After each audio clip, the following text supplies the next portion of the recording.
Who likes burnout? I do. I do not like burnout. Good one. You're like that. Hey, we're talking burnout today, folks, because it's one of those things that continues to come up, and it's almost like kind of an industry standard in the ministry industry. It's so insidious. Oh, it's just accepted, right? Yeah. I want to push back on this and be like, no, it doesn't have to be the way it goes. There's nothing like when we're going to get into what happens behind the scenes of burnout, and I promise you, it's not something meritorious. It's something that's actually undermining the work that we're doing in ministry. And so we want to help you just name it, claim it, see where some of these burnout tendencies are showing up in you, but also empower you to be able to work through that and get to the other side of it, where you can avoid the burnout and actually insulate yourself from it. What's up, Erin? Yes. Join us in there. Can't wait to talk to you about it. All right. Was I burning you out with my intro? Yes. A little bit? See you guys in there. Bye.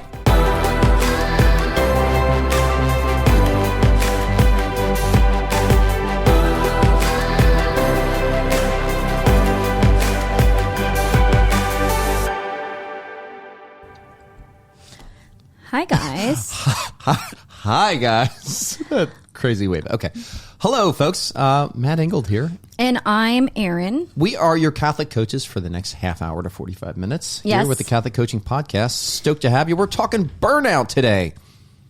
Anybody ever felt burnout? Oh, burnout. It's one of those words that people throw around and they're like, I just feel so burnt out. And people are like, yeah, I know what you mean. Yeah, almost. It's a badge, a burnout badge. Would you say? No, that's where you took it. But it's more like, it's like this thing that we throw out all the time. And it's almost like as if everybody knows what it means. But like, has anyone ever defined it? Okay, so we're going to be talking about that. We're going to be talking, like, if you've ever felt burnt out before, we're going to start to flesh out really what's going on behind the scenes. So there's 3 dimensions of burnout that we're going to be talking through.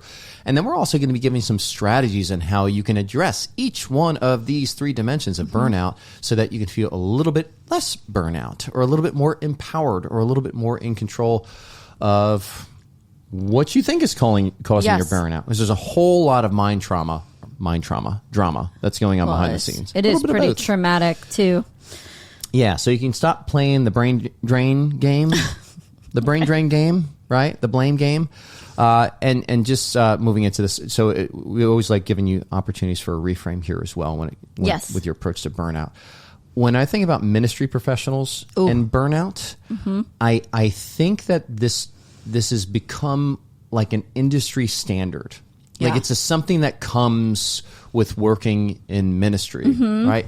Where just wait for the day when the burnout comes in, and then on that day you get your burnout badge. Yes, right, and you've read. That's what I mean by it. Well, there's a backstory behind this podcast, and I always I ask ChatGPT a lot of questions, and I ask it a lot of questions on like temperaments, and one of the questions I asked was, how does a sanguine phlegmatic, which is Erin, which is me, distract themselves from burnout? And it was laughable at how accurate it was. Thinking back to my time in ministry, I was like, oh my goodness, I was in burnout and I didn't have the word for it. But at first I wanted to find what burnout is. And then I want to... Well, no. First, I wanted to define what thriving, really looks like. Right, what the opposite of burnout is, and then we go into the definition. So that's what we're going to talk about today, like Matt said, and then we're going to do some kind of like the 3 primary dimensions of burnout, and then we're going to do some mindset shifts, some reframes, and then strategies. All right, let's get into this. Feel empowered, less burnt out at the end of this podcast. Yes. Burnout, the opposite. What do we got, Erin? Yeah, is referred to as engagement or vitality. I love both of those words. Yes. It's like such a sanguine word. Both of them are so sanguine. Well, I love engagement because it's you get somebody that's actually showing up. And so I look at the actively engaged population statistics in the church, and it hovers right around between 29 and 32%. Yeah. Right. But these are the people that are carrying a lot of the weight, right? That 29%. Right. Which is interesting too. You know, we recently had a homily that my father gave, and it was on, he's a deacon, by the way. And it was on the beliefs in the Eucharist, right? Which is right around that 30% area here as well. Of Catholics that actually profess the belief in the real presence. Yes. So I think I wonder if there's a little bit of overlap there. Actively engaged population, Probably. people that believe. For sure. Anyways. So engagement and vitality, this is characterized by high levels of energy, enthusiasm, purpose, fulfillment in one's work and activities. And some people, when someone is engaged, they feel motivated, productive, and connected with what they're doing. Yeah. Think about when you start something new. Yeah. Start a new job, start a new ministry or apostolate. Often that's how you feel. Yeah. I also think, okay, I'm going to say this word wrong, so you can correct me, but I think if somebody showed up in front of you, like a youth minister, right? I'll just use that as an example because that's what I was, and I was in burnout. But if somebody came up to me and they were full of energy and enthusiasm and purpose and connected and motivated with their work, like that would be so contagious. The word is evangelicalistic. Is that right? Is that the word? Sure. Go for it. Right? It's evangelicalistic or evangelistic?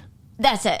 Evangelistic. Yes. I'm like, I feel like there's like an extra synonym in there. It's like trying to say magnanimity. Oh my gosh. Oh boy. Okay. Come on, you guys know what I'm talking about.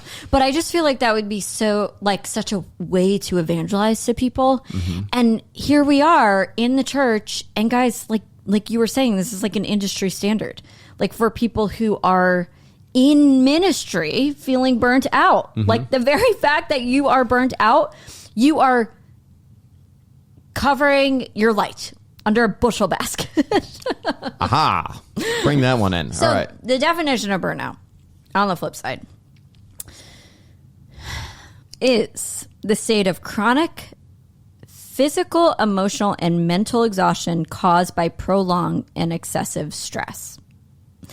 Typically, it's in the workplace or in situations where a person feels overwhelmed by demands. So you can feel burnt out as a mom, for sure, if you have like a lot of little ones grabbing at you all day. Or just one. Or just one, right? And it occurs when an individual is unable to meet constant demands, leading to a sense of powerlessness and depletion. Okay, so unable to meet constant demands. Got it. So there's like this... even if we just put that in like the circumstance line, there are more demands here than I am willing to meet.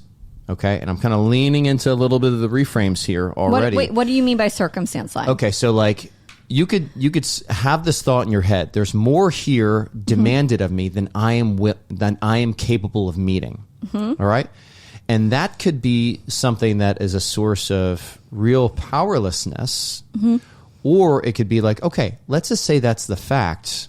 So how are we going to respond? Yeah, what's right? next? What's next? You know, how are we going to show up? So that's a little bit of a foreshadowing here. But let's get into these three different dimensions of burnout here, because you guys might identify a little bit more of your own nuanced experience of burnout through these dimensions. It was helpful for me. Yeah, no, incredibly helpful. And the fact that the number one is the most primary, we're going to carry the solution to number one throughout all of them. Yeah. Okay. Yeah. So the first one is mental and emotional exhaustion.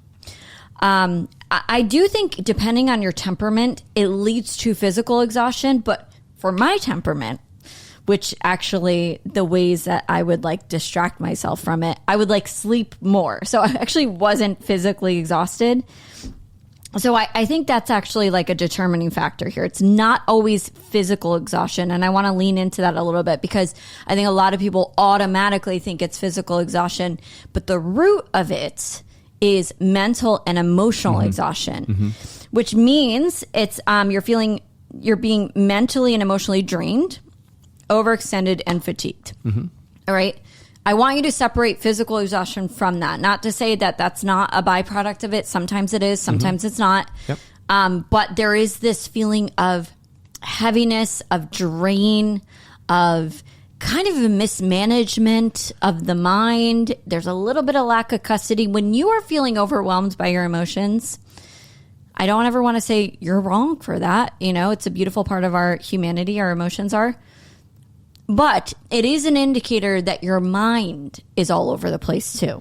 Yeah, and I even to kind of push back here a little bit, I don't know if we can really separate the physical exhaustion from the mental exhaustion. You're right. You're probably right. Just, well, literally, when you think mental exhaustion, our brains are overtaxed. Well, our brains, guys, are consuming calories, right? So like 20 to 30% of your caloric intake daily is going towards just thinking.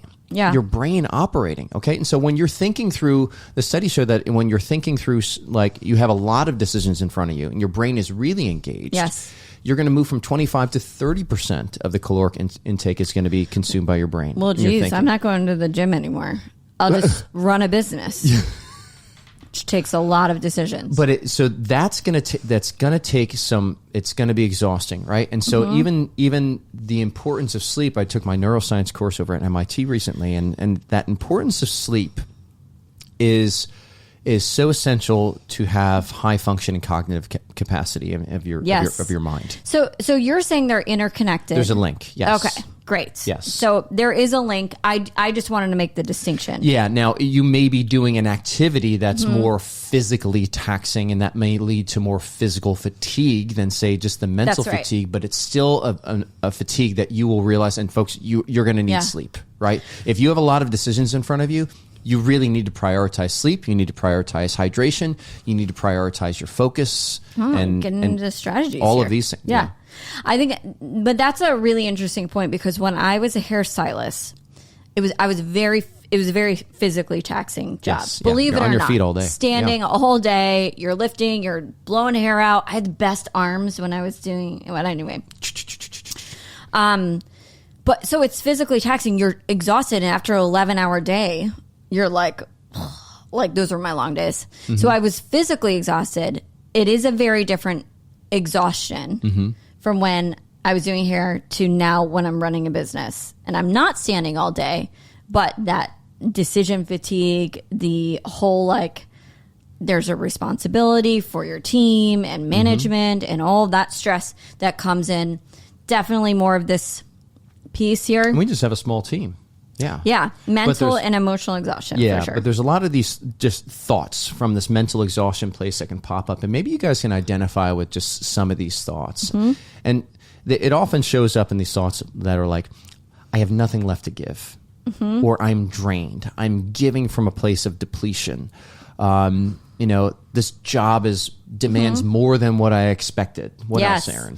Yeah, like, I'm exhausted. The others aren't doing the work, so now I have to, right? So there's like a little bit of that too. There's like some dynamic of whose job is what. So these thoughts just continue to pile on disappointment, which has its own.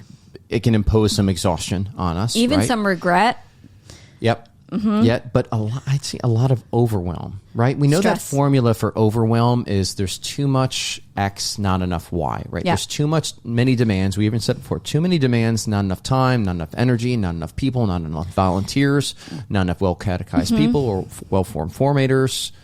Which, by the way, both of those, too much and not enough, are measurement phrases, which can be chosen and can be true or not true. Yeah. So kind of arbitrary. There's a little bit of a perception going on here in even measuring that. Okay. Another primary dimension is detachment or cynicism. So I would even say detachment, maybe post cynicism or whatever, either one. It's the opposite of that engagement. Yes. And even just like that joyful energy and enthusiasm, it's opposite of that. Which means it's a sense of detachment from one's work, colleagues, or clients, often leading to negative, callous, or cynical attitudes. This can manifest in a loss of passion for work or sense of disconnection from people. Yeah, this is that actively disengaged population that the Gallup polls talk about. It's like roughly 17% of people. And so there are people that are they're dispassionate. They're not even showing up to church anymore. But then there's also the people that are actually working in the church, right? They're sitting at the front desk. They're managing your catechetical programs and different apostolic outreach and they're just drained and they're cynical and they are what Father James Mallon calls the cave dwellers that are constantly against veritably everything, right? CAVE, cave, right? So there's these people and they have a way of sucking the energy out of the room here as well. Yeah, nobody wants to be that, right? But that's where burnout could go, right? Yeah. So with the best of intentions, they probably started very passionate and engaged in the beginning. Yes. Goodness gracious. Something has happened, and there's some thoughts that actually lead to this, or I would say generate and continue to perpetuate this habit of detachment or cynicism. And it's, I've lost passion in my work and nobody wants what I'm offering. So maybe I don't even want it anymore. Even this one, I hate this one. That's just the way it is. Oh my gosh. When I was writing this podcast, I almost wrote that one down. And I don't know why I didn't. Aaron thought of it first, you guys. No, I don't know why I didn't, but I agree. I'm excited because I'm like, we are on the Holy same page Spirit right moment. there. Cool. This is just what it is. Or it is what it is. And I never really got the appeal of that sentence. Literally, I've heard so many people use it 1,000 times, but I'm like, okay, like it just. So what? What are you going to do if that's what it is? And usually you just kind of move on from that statement. Yeah. It's just like, oh, boy. It is what it is. I do think some people may find it helpful to accept the situation, but I never really got it. Yeah, the appeal. Like, I can see that where it's just like, okay, this is how it is. All right, now what are we going to do? Like in order for it to be empowering and like, okay, this is how it is. We're not going to change it. What are we going to do now? Right? But if it's from a cynical standpoint, where it's just like surrendering. Yeah. Okay. Yeah. Then you can go listen to our blame podcasts that we just recorded if you want to see where that detachment and cynicism goes. All right. What's that third dimension, Aaron? Okay. Reduced personal accomplishment. So this is a decline in feelings of competence, confidence, and achievement where individuals feel ineffective in their roles and doubt their ability to make a meaningful impact. Oh my goodness. Oh, that was like, if you could define my entire career in youth ministry, every single one of these. Yeah. Every single. I don't know what it is about that. That's not good so enough. sad. I'm not making an impact. Yeah. There's just, there's so much of a gap versus a gain mentality that's there. Where it's just it's just a focus on the lack. There's an I think there's this undefined expectation of that creates a lot of disappointment, right? Or it's almost like we have a manual of what success looks like in ministry, and success looks something like all of a sudden these people are just in love with Jesus, that. That's how our conversions even happened, right? Okay, this is so fascinating. I'm going off on a tangent here, but that's okay. Do it, babe. I've been talking with Sarah Harmon, who's over at the Newman Ministries. Yeah, they do a lot of ministry outreach for campus ministers. Yes. So she actually ministers to and coaches campus ministers. And I asked her the other day, I was like, what are some thoughts that, these campus ministers are experiencing, all this stuff. And I remember thinking to myself and then reflecting on my own time in ministry and thinking, I think the people need to write better job descriptions. Where it's like, who are the people? Like the people writing, like the bosses. Like, I think it's just like, be clear on what you're asking people to do, because here's the thing. You do need an ability to influence others. You do need to even have that willingness to go out there and kind of put yourself in uncomfortable situations. Like, these are qualities that were not in my job description. And I had to learn the hard way. Host events.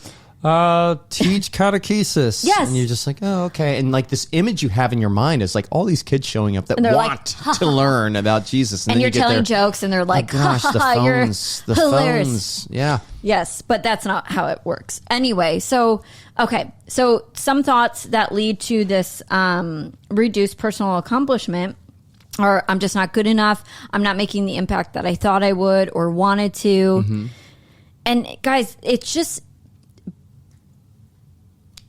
I could just go on and on about burnout, but there is a solution. So let's get to that, actually. Yeah. Okay. So what are we doing here?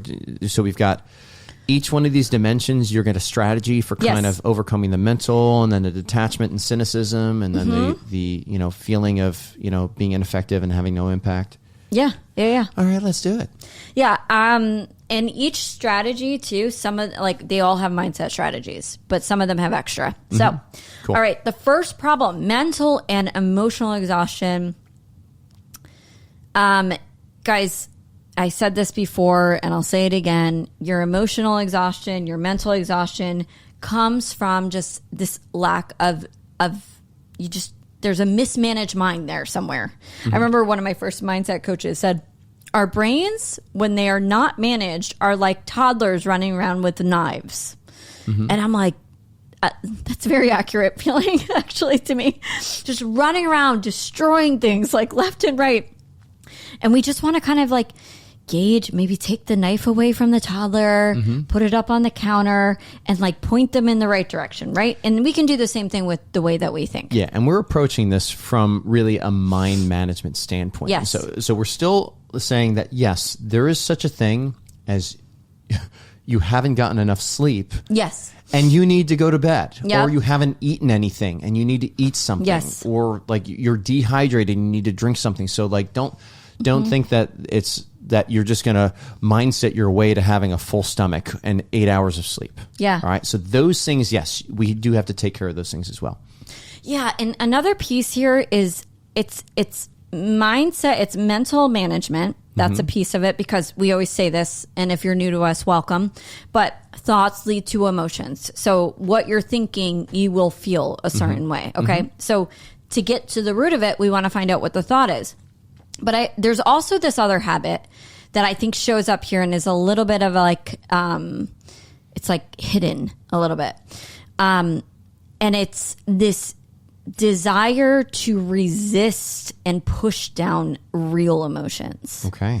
And I think that actually causes also a lot of emotional exhaustion. A lot of emotional exhaustion that's there. So like even say, for example, somebody feeling the sorrow that things didn't necessarily go the way that they wanted to go. Maybe they had an event and not a whole lot, very few people showed up, and there's real sorrow or sadness that's over that. But nobody likes feeling sad or sorrowful. It's a lot easier to just kind of, push that to the side or feel angry or feel kind of play the blame game with that.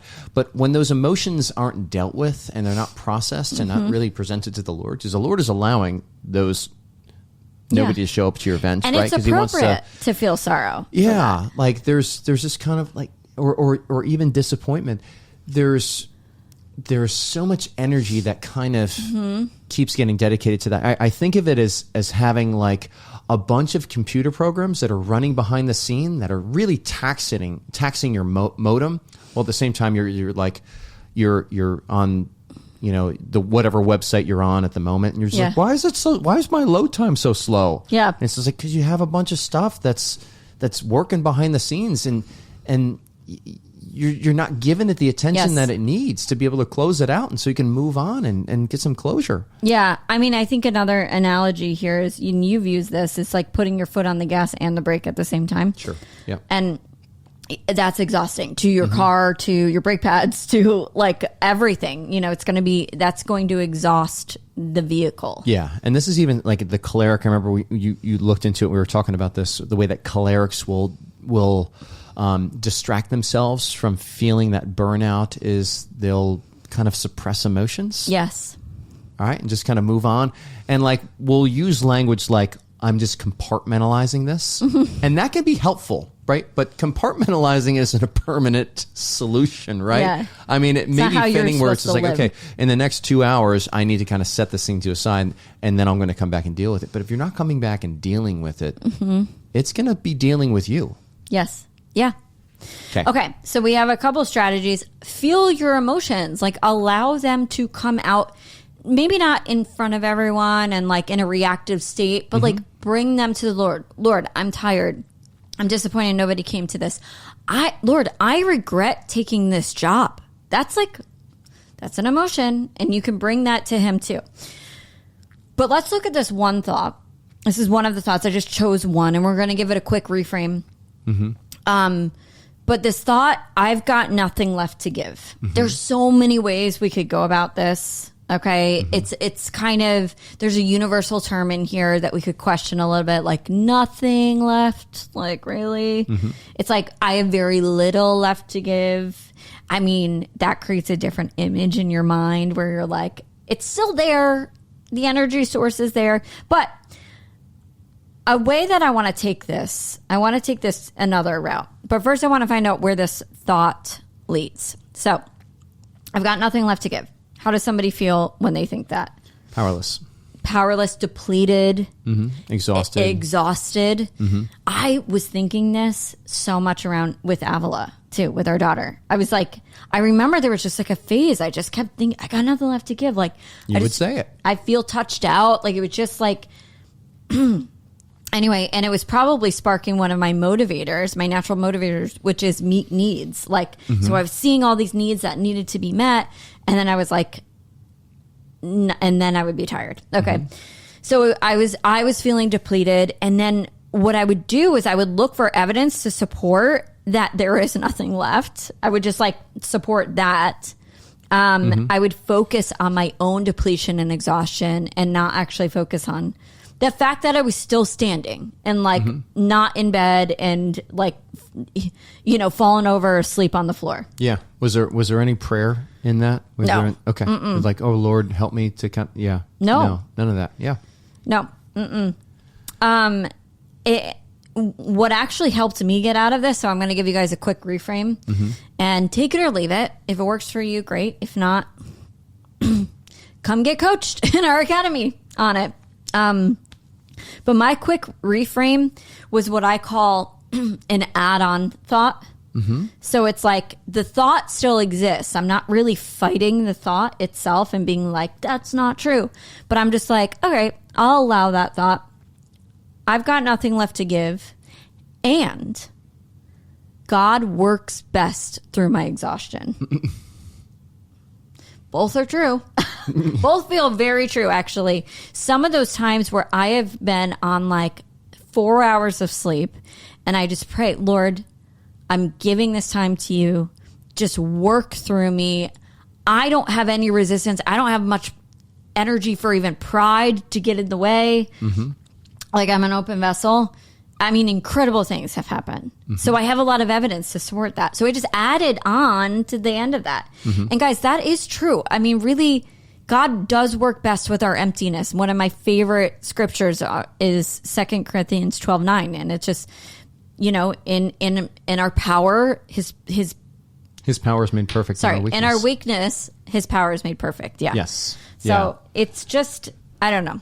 It's just something I'm going to go do. So interesting. So one of the another area where cholerics is, I'm going to give another thought here, right, that I think leads to this mental exhaustion.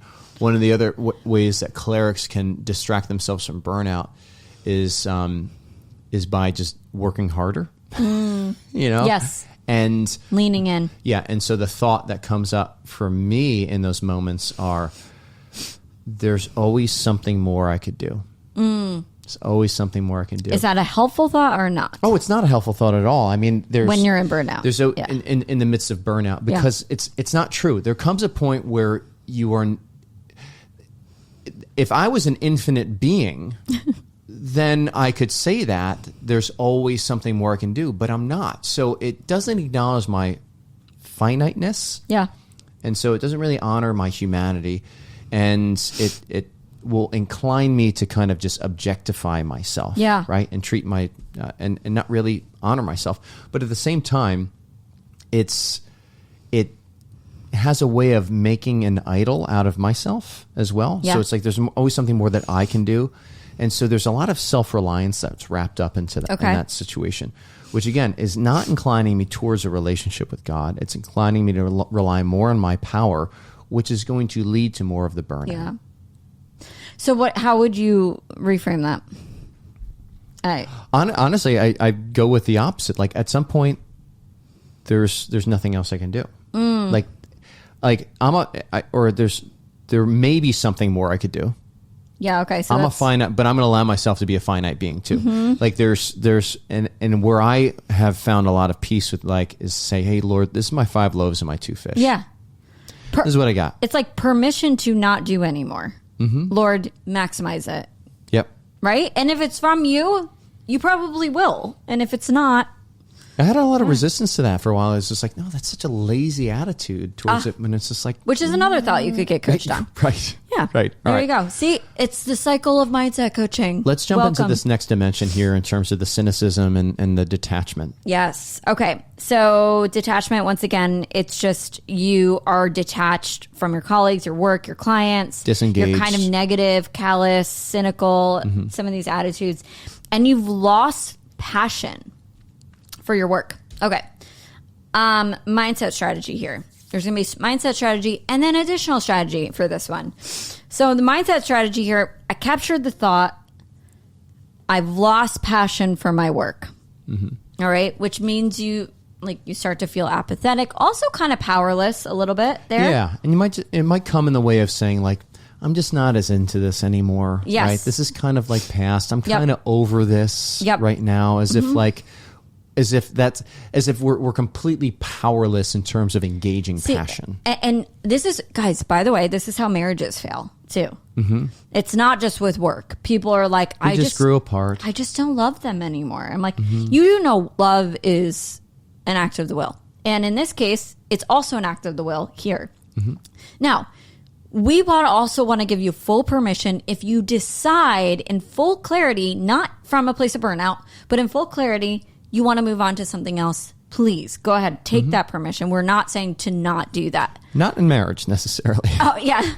Only at work. Yeah. But then also, okay, so we have this thought, I lost my passion for my work, feel apathetic, and then you stop engaging, you disconnect even more than you already are. You focus on the negative, the disappointing aspects of your job, the clients, all that stuff. You regret taking the job and you wait till you can actually resign to leave the job. This was me. And you start thinking about all the other opportunities and how the grass is so much greener on the other side and how it's going to be so much better. And it's just like, oh, it'll be so easy. Like as if that's how it works. It's like, oh yeah, I'll just change my circumstances. And then I'll fantasize. find my passion. I'll change my partner and then I'll find my passion. I'll change my role or my job or my income and then I'll find my passion. Yes. Lies. So, okay. So this is a misunderstanding of what passion is. Okay. First of all, passion is not something you lose. It's not like it's something that just kind of falls through your fingers. You know, you have it at one time and then it's just like, I lost it. Where'd it go? Passion is all about willful and intentional focus. What are you focusing on? Okay. When you are disimpassioned, you are overly focused on all the things that you really hate and drain you. I mean, that's crazy that it starts there, that this is a mental habit that either supports passion or makes you disimpassioned. Okay. And then when you're passionate, you're focusing on all the engaging things and then learning about these things that you're passionate about. Okay. Some people make this claim, I've lost my passion, and at the same time, they've never found it. They've never even discovered what they're passionate about. So how can you have both? Which it begs this question of how can you lose something that you haven't even found or uncovered? So are you getting into when they haven't found it, you mean they haven't named it? Yes. They have. Okay. So it's one thing to, so a little exercise here. If you're doing something and you're feeling that passion, name it. Yes. Don't just make it so it's like, I just have to keep doing that thing, because you may be feeling that passion because you're overcoming a challenge, right? Well, overcoming a challenge isn't tied to whatever it is you're working on in that moment, whatever circumstance it is. You could reframe everything that you're doing as overcoming some sort of a challenge, and it could engage some of that passion, some of that motivation to help you endure and persevere wherever you're at. Yeah. So a reframe here for this thought is like, I've lost my passion. No. Passion is not something that you can lose. It's something innate in you. It's in your DNA. It's in your unique design. you may not have uncovered it yet. Or named it. Yet. You may not have, it may not have been revealed to you yet. Which we help you do in the academy. Yes. Literally name these things. And you have some great assessments to help you with this. And so don't be a victim to not knowing your passion any longer. You can join the academy. Exactly. And we also have a lot of like a series of podcasts all about this. Yeah. But this additional strategy here. So was I clear on the reframe? The reframe is it can't be lost. It can be found and uncovered, and it's actually in me. So stuck with it. Right? I'm stuck with it. And it takes, what am I focusing on? That's actually what's increasing it or decreasing it. Okay. So the additional strategies are here. If I were coaching somebody and they said, I don't even know what I'm passionate about, what I would start with is probably uncovering their fulfillment stories. What were these times where they have felt fulfilled in the past? Are there any patterns there? What were they doing? What were they thinking, believing? What was motivating them in those situations? Then I would start to uncover their unique contributions and motivations.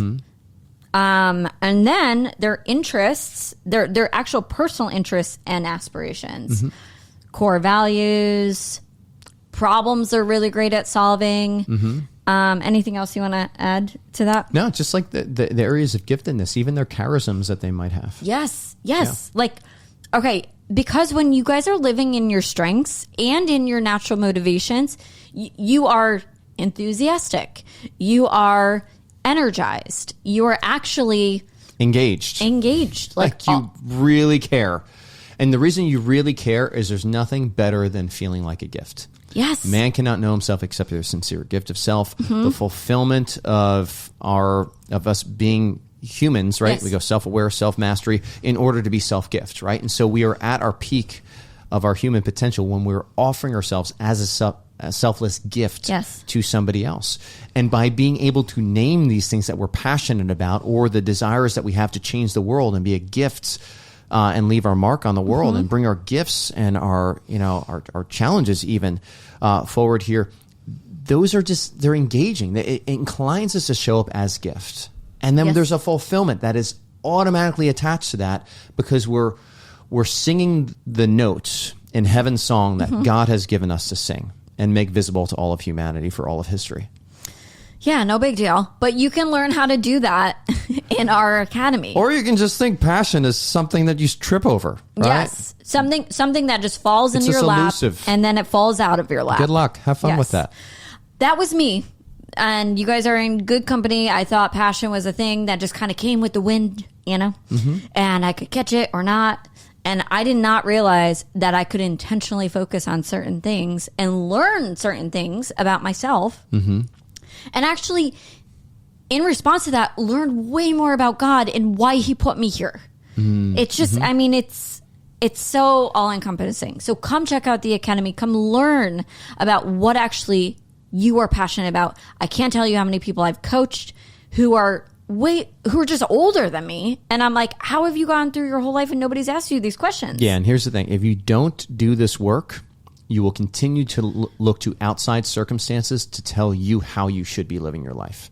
You'll continue to look to your job description or to other people's expectations of you because you don't know who you are. And I remember Rick Newton, I always quote him, a friend of ours, Newton Institute, he always talks about, and when he's consulting with other companies and they're hyper-focused on competition and comparison, he says, at the root of it, they have an identity crisis. They don't know who they are. They don't know the unique word that God has given to them to make visible, that only they have been commissioned to make visible to the world.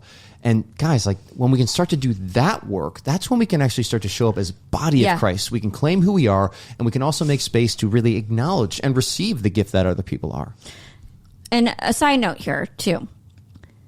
I know a lot of people in ministry, this was me, too. A lot of people in ministry who go, I have found it. I found what I'm doing. If you are struggling with any of these, maybe you haven't yet, right? Maybe you haven't fully yet, especially if you're struggling with this one, with the one where you're like, I think I'm losing my passion. I don't think you found it yet. I mean, we could argue and say you're serving the church, but you might be actually pulling those bricks off the church by you being cynical and detached. So I just think... Yeah, it's not you might be, you are. Like cynicism, that's what it does. And, well, I'm not saying you are for sure, but yeah. when you are showing up that way, you are, yes. Doesn't incline you to build. Destructive. Yeah. To so own that and repent of it and say like, okay, I want to do something different. Like, guys, we were there too. Like when we finally had Avila, we it was like our get out of jail free card. It's like, don't call us up for anything, parish. Don't invite us to lead anything anymore. Like we've got our out, we've got a new kid here. And there's some truth in that. We definitely needed to, refocus, but it was just like, we felt entitled to it. And because, and we did, I know I used it as an excuse to break away. When I didn't necessarily have to be so cynical about it. Yeah. Yep. Yeah. Do we need to hit the final dimension here, babe? Okay. Let's do it. So again, this reduced accomplishment. How are we going to respond to this reduced sense of accomplishment that shows up with burnout? Yeah. I'm just going to read the description on this again. A decline in feelings of confidence, achievement, where individuals feel ineffective in their roles and doubt their ability to make a meaningful impact. The thought that I captured for this is, I'm just not good enough. Okay. I don't have what it takes. Yeah. And then you feel insecure, incompetent. And then the actions are, you focus on all the information that you don't have. You focus on all the things that you don't have. Everything that's going wrong. Everything that's going wrong. Showing up. You blame others. You blame your bosses. You blame yourself. You spin in confusion. And you regret taking the job. So that's a great lineup for, I'm just not good at this. Go and make disciples of all the nations. Right. Do you think any of the disciples felt like they were good at it? Like, let's be honest, right? They're like, we have the best teacher ever, and we're always holding ourselves up to that standard. And we keep screwing up. No big deal. All right. But this is one of my favorite ways to counter this thought. I'm just not, what is it? I'm just not good enough. Is that what it is? Yeah. I'm just not good enough. Judo. Please don't take this as me being rude or callous, like the second, whatever it's called, the second thing we were just talking about, or cynical. But I want to give you guys a little bit of spiritual jujitsu here, right? Judo. Yes. Cool. Let's do it. What if it's true that you're not good enough? Now what? What if it's true? Like, what if... And this doesn't mean that your identity is broken or anything like that. This means that you just don't have the skills to do the job well. Right? Permission to be student, permission to be new at something and not have any idea how to do it. Permission to lack skills. So this is one of my favorite things is the minute I will say this to myself, I'm not good enough. I follow it with, what now? Right? I'm not arguing with it. I'm not going, I need to feel good enough to get started. I just go, okay, what now? Like, what's next? What am I going to do to actually grow in my competency? Competency is a thing that you can grow in. And from that comes this sense of achievement and confidence. We tell our coaches this all the time. We know that most people coming through our coach training first month are crap coaches.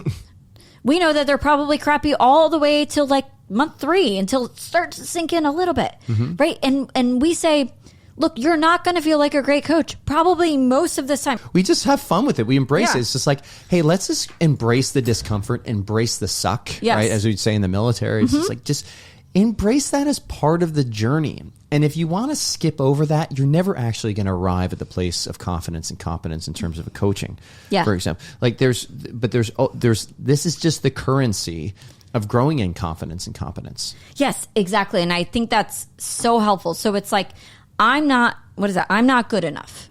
And I would be clear on what I'm not good enough at youth ministry right now. Okay. Get clear on what it is that you're not good enough at. It's not, I'm not good enough as a human, because you don't even get to decide that.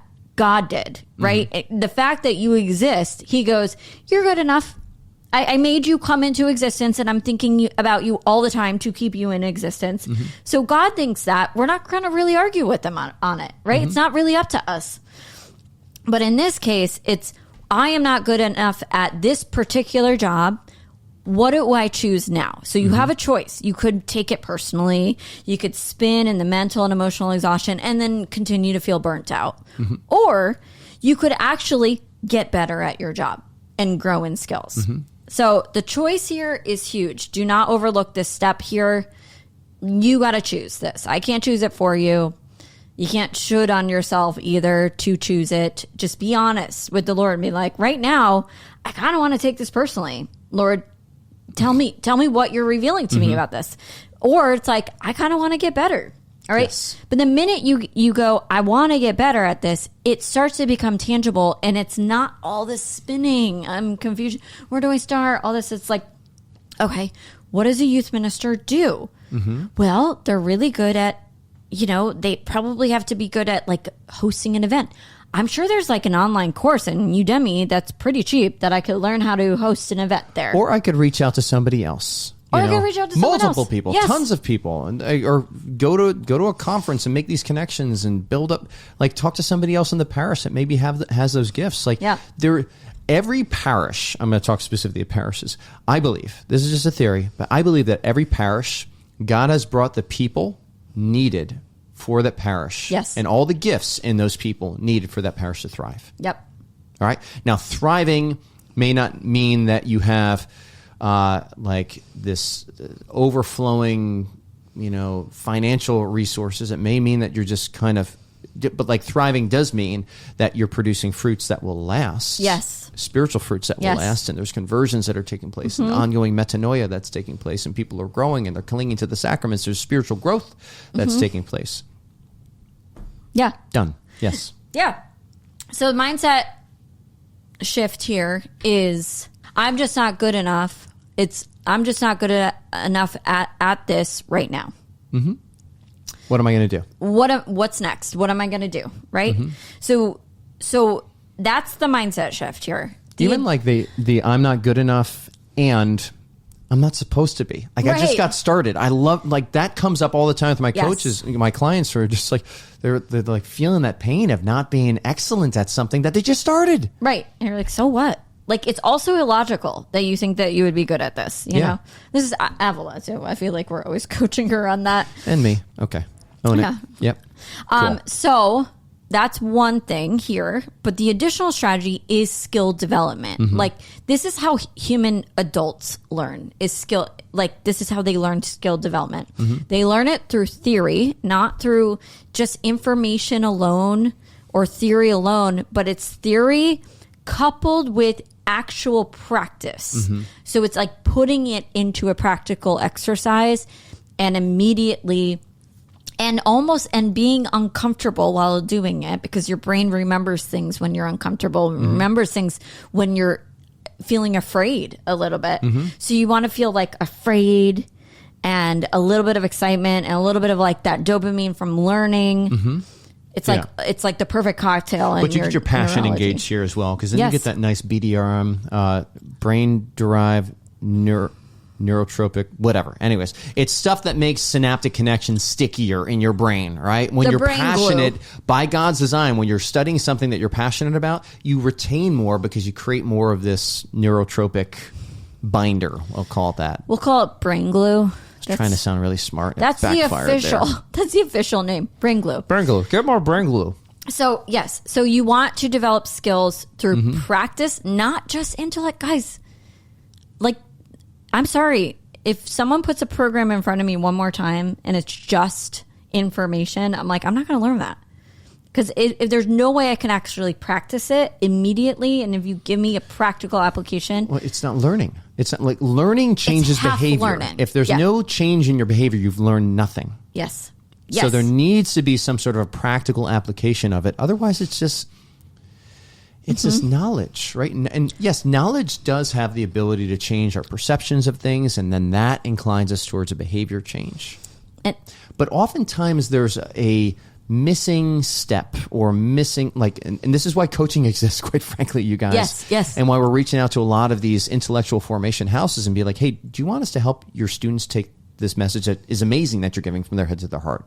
right? Because that's their body. a different, like that's actually doing it. To action, right? That's where there's actually a change in the way that they're showing up, in the way that they're making this word's flesh. Like, yes. You want that. So, that's what we're doing in the Academy here too, yes. which I'm really excited about, guys. The Academy is something that we've been evolving it. We're getting ready to go into another evolution of it, and I'm really, really excited about it because the Lord continues to refine what our focus is here at Metanoia Catholic, and it continues to come back to forming the formators. There's so many people that are out there that are in formative roles, and we know how empowering these skills, these coaching skills and accompaniment skills that we've learned and we've gained over the years have been to our own work walking alongside other people. And from the beginning, we wanted to be able to give this back to people that are working in the church or in some sort of accompaniment role where they're responsible for forming other human beings. Yes. The first time we experienced this coaching and human formation ourselves on a very practical human level, we looked at each other and said, I wish we would have had these skills when we were working in a full-time ministry. We would have been so much more effective, avoided the burnout, avoided the blame game, all those things, and just been much happier and content and enjoyed and even like been able to capitalize on those opportunities that come from our own growth that happens in ministry. The ministry's working on us as much as we're working on it, right, folks? So I am so excited. Like, it was like finally like permission to just train people at all levels, right? Because we train coaches and we train people. Like, I'm like, why don't we just train the Academy people too? Yes. Yeah. And just basic human formation skills, accompaniment skills, like Matt was saying, like how to communicate well with somebody, how to discern with somebody or teach somebody else how to discern, how to listen, how to actually actively listen. It's kind of a huge thing. Also, these mental and emotional resilience skills that we're just kind of covering, even just giving you the basics for that. I think that's huge. Well, that's amazing. Influencing skills, which makes you a better teacher and leader and minister. So I'm really excited about this. We actually went and created all next year. And more to come, you guys. I think we're going to have we're definitely going to do a webinar where we're just going to be announcing what the year in the life of the Academy is going to look like, because you can join it. You're going to be able to join at any point and start to experience the benefits and the group learning that's going on, growing your self-leadership, growing some of these skills for accompaniment that Aaron is talking about, but also growing in a deeper understanding of your own unique design. So we're naming and claiming and practically applying all of these gifts through the lens of our temperament here as well. So there's going to be a lot of exploration that happens there. And it's all of these things that are helping to unlock apostolic mission, right? That's what we want to always do in Metanoia Catholic, is help the person in the pew, the Catholic in the pew, to unlock their apostolic mission, because we are in an apostolic age here, folks. We can't sit back on our laurels anymore. Every single one of us has a part to play in this. And no one is more important than the other. All are necessary. All are necessary for our salvation here as well, to get engaged with these things. And that's where the Academy is going to be an amazing incubator for that. You discovering your apostolic mission. Because God is working in a way inside of you that is unlike any other person. And I can't wait to just be sitting on the sidelines and get to witness the mysterious ways that God's grace is working profoundly in your life. We're excited. All right. Come check it out. So stay tuned, you guys. Make sure you're getting on our, subscribe to the podcast here. If you're watching on YouTube, subscribe here. So when we do announce this, you can be the first to know. And it's going to be a party. It's going to be amazing. Yes. See you guys there. All right. At that party. And we hope this has helped you with burnout, by the way. I hope so. Just kind of wrap this up. I actually like this content so much. I'm like, I think we should do an upcoming workshop on it. It's like a burnout workshop. Absolutely. Yeah. So if you're on YouTube, go ahead and comment below if you want a burnout workshop. I'll come. All right, guys. Bye. Hey, thanks for sticking with us in the Catholic Coaching Podcast. If you like what you heard, please like and subscribe, and we'll see you again.